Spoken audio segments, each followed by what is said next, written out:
Bonjour et bienvenue dans cette nouvelle vidéo où je vous propose de voir une thématique qui viendra compléter à merveille la version originale de Willingua.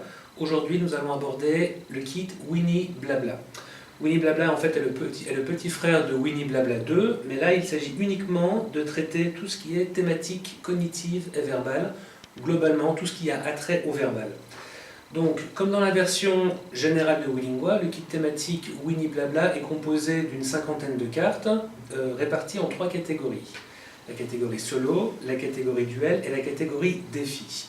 Et donc par exemple, après avoir tourné la flèche, si le joueur tombe sur la catégorie solo, je vais piocher la première carte du paquet et je vais lui poser une question. Par exemple, le jeu du pléonasme. Trouvez le pléonasme. Pierre est monté en haut. Donc, comme sur la version générale de Willingua, nous avons une question verte pour le niveau enfant et une question orange pour le niveau adulte. Donc là, l'objectif, Pierre est monté en haut, on ne peut pas évidemment monter en bas. Pour les grands, la question est trouver le pléonasme dans la phrase « je tourne en rond ». On ne peut pas tourner en carré. Maintenant, je prends une autre carte, par exemple le jeu de l'intrus. Trouvez l'intrus, chou, chien, chat, chenille. Il s'agissait évidemment du chou, car le chou n'est pas un animal. Encore un dernier exemple pour la catégorie solo, c'est le jeu de l'impro. Donc construisez une seule phrase en utilisant les mots suivants. Si j'étais, cow-boy, cheval. Donc pour le jeu de l'impro, on peut très bien faire des phrases très basiques. Par exemple, si j'étais un cow-boy, je monterais à cheval. Ou alors des phrases un peu plus compliquées. Par exemple, si j'étais un cheval, un cow-boy me monterait dessus et nous irions faire du rodéo. Voilà, c'est un exemple. L'objectif de ce jeu, évidemment, est de travailler l'imagination et le conditionnel implicitement. Maintenant, si nous tournons la flèche et que nous tournons sur la catégorie duel, même système, nous allons piocher une carte et là, on affronte l'adversaire. Là, le jeu, c'est le jeu des rimes. Déterminez un nombre de tours avec votre adversaire et faites des rimes avec le mot adolescent. Donc l'objectif là ce sera de faire des rimes en « an », par exemple aliment, ciment, doucement, etc. À la fin on compare si on a réussi à respecter notre nombre de tours et on peut avancer sur le plateau, comme pour le reste des jeux d'ailleurs. Le jeu suivant c'est le jeu du mot composé, donc trouvez la suite de ces mots. J'ai ici une liste de 5 mots et mon adversaire devra trouver la suite logique du mot. Par exemple, un face à face, ou encore un garde à vous, le ping-pong, un rendez-vous, et enfin une chauve souris. Pour ce jeu, donc toujours pour la catégorie duel, la personne devra retourner la carte et me poser des questions adaptées à mon niveau. Par exemple ici, le oui, oui dire, kiff kiff, un porc épique, etc.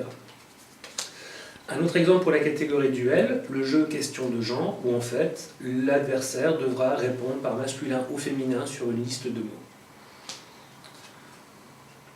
Le jeu également de la langue qui fourche, donc par exemple la phrase ici est « poisson, son boisson, c'est poison », donc très bien pour travailler les notions de « ce » et de « the ». L'objectif de ce jeu est de répéter un maximum la phrase en 30 secondes, correctement. Le dernier jeu de la catégorie duel, il y en a d'autres, mais c'est juste pour expliquer le système donc, du kit thématique cognitive verbale. L'objectif sur la liste de 5 mots est de dire combien de lettres il y a dans chaque mot. Donc je vais demander à mon adversaire combien de lettres il y a dans le mot, dans l'adjectif grand, donc il y en a 5, l'adjectif mince, l'adjectif chauve, l'adjectif long et enfin court.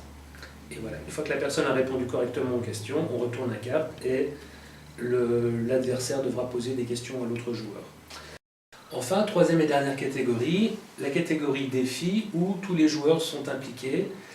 Et là, il s'agit du jeu de l'alphabet fou, catégorie fruits ou légumes. Donc l'objectif de l'alphabet fou, c'est que le premier joueur commence par la première lettre de l'alphabet qui est la lettre A et doit donner une réponse avec la lettre A dans la catégorie fruits ou légumes, par exemple ananas. Le joueur suivant devra prendre la lettre B et pourra répondre banane ou encore betterave. Le joueur suivant la lettre C, où il pourra répondre par carotte, etc. etc. L'objectif étant donc de faire le tour de la table et d'éviter certaines lettres qui sont évidemment pas possibles ou là où il n'existe pas de réponse. Le jeu suivant, pour la catégorie défi, c'est le jeu de la suite logique. Donc en fait, c'est un jeu du champ lexical, où Le joueur devra donner un mot quelconque, par exemple le mot poulet. Le joueur suivant devra donner un mot appartenant à son champ lexical, par exemple le mot fermier. Le joueur suivant devra donner un mot, une réponse du mot lexical de fermier, par exemple fourche, etc., etc. Et tous les joueurs donc, devront donner à tour de rôle des réponses en se calquant sur la réponse du joueur précédent. Avant, nous déterminons un nombre de tours.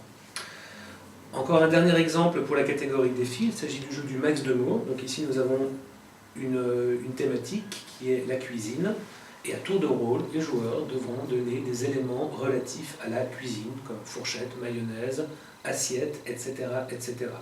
Comme pour le jeu précédent, l'objectif étant donc de fixer un nombre de tours, par exemple 3 ou 4 tours, et de ne pas répéter un mot qui a déjà été dit par un des joueurs. Donc voilà, c'est tout pour la présentation du kit Winnie Blabla que vous pouvez télécharger sur internet. Des règles du jeu sont également disponibles avec chaque fichier. Le principe du kit thématique, comme vous l'aurez certainement compris, c'est que vous pouvez ajouter des cartes thématiques dans la version originale du jeu pour pouvoir moduler les sessions et les jeux en fonction de vos besoins.